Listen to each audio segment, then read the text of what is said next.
Se préparer à une attaque nucléaire, étape 2. Pour l'étape 2, nous vous conseillons cette liste de matériel.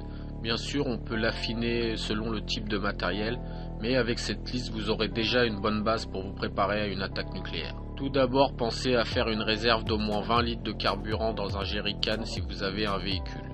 Achetez des bouteilles de gaz et un réchaud à gaz. Une gourde en fer. Une popote complète et ses ustensiles pour cuisiner. Une trousse de secours complète, de l'argent liquide, un couteau suisse et un couteau de survie, une pince multifonction et une clé à molette pour couper l'eau et le gaz, une lampe de poche si possible à dynamo, mais aussi à pile, une lampe frontale, des piles au lithium et des piles rechargeables au format de vos lampes et appareils, un chargeur de piles rechargeable compatible USB à la taille de vos piles.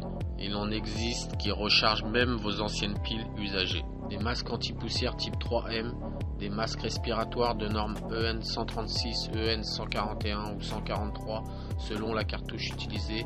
Prenez celle pour le nucléaire. Des bâches en plastique et des rouleaux de gros rubans adhésifs toilés. Pieds de biche et coupe-boulons.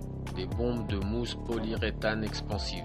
Une radio à dynamo et à énergie solaire qui a une sortie USB pour recharger un portable et d'autres appareils électriques. Un panneau solaire portable et une multiprise USB pour brancher sur votre radio USB dynamo et votre panneau solaire portable. Un kit de survie complet que vous pouvez attacher ou mettre dans vos vêtements. Envisagez également l'acquisition d'une radio météorologique de la NOAA qui émet des informations d'urgence 24 heures sur 24. Un sifflet que vous pourrez utiliser pour envoyer un signal de détresse et vous faire repérer des secours. Des gilets jaunes ou orange pour vous faire repérer par les secours. Un téléphone portable et un chargeur qui a une sortie USB. Paille filtrante et un filtre à eau plus grand. Un petit guide d'instruction des premiers secours. Vous devez être capable de panser une plaie, pratiquer la réanimation cardio-pulmonaire et comment traiter l'état de choc ainsi que traiter les brûlures. Un livre de survie. Une clé USB contenant votre carte d'identité, passeport, permis de conduire, carte de sécurité sociale, assurance, banque, acte de propriété et tous vos papiers importants. Des couvertures de survie et un abri de survie. Une carte et une boussole. Un jeu de cartes et d'autres petits jeux pour vous occuper.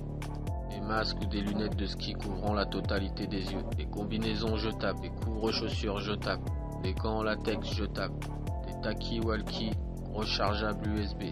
Un scanner pour écouter les services d'urgence et avoir des informations. Un compteur Gégère pour tester le taux de radiation. Un jerrycan pliable.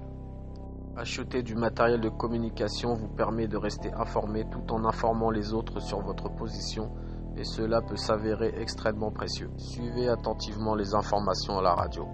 Une attaque nucléaire d'une nation ennemie n'arrive pas comme ça par hasard. Une telle attaque sera sûrement précédée par la dégradation des relations diplomatiques entre deux pays, ou une guerre qui ne se termine pas rapidement par des armes conventionnelles. Même des frappes atomiques limitées dans une région entraînent la probabilité de dégénérer en guerre nucléaire totale.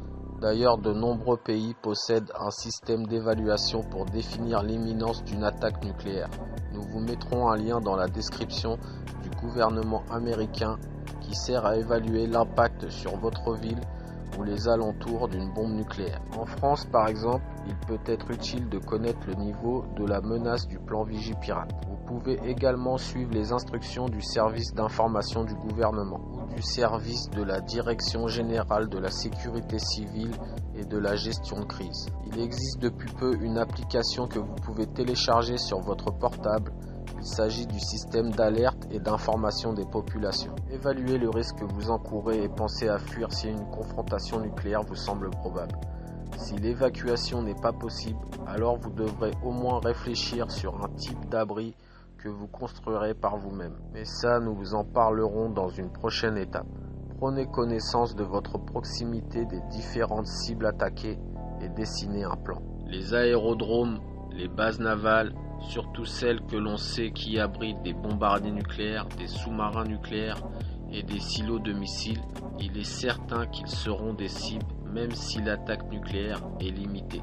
Les centres névralgiques du gouvernement et les grandes villes industrielles comme les plus grosses agglomérations seront certainement attaquées en cas de guerre nucléaire totale, mais aussi les ports commerciaux et les pistes d'atterrissage de plus de 3000 mètres de long. Voilà, l'étape 2 est terminée. Nous vous invitons à continuer sur notre chaîne Survivre à l'Apocalypse pour l'étape 3.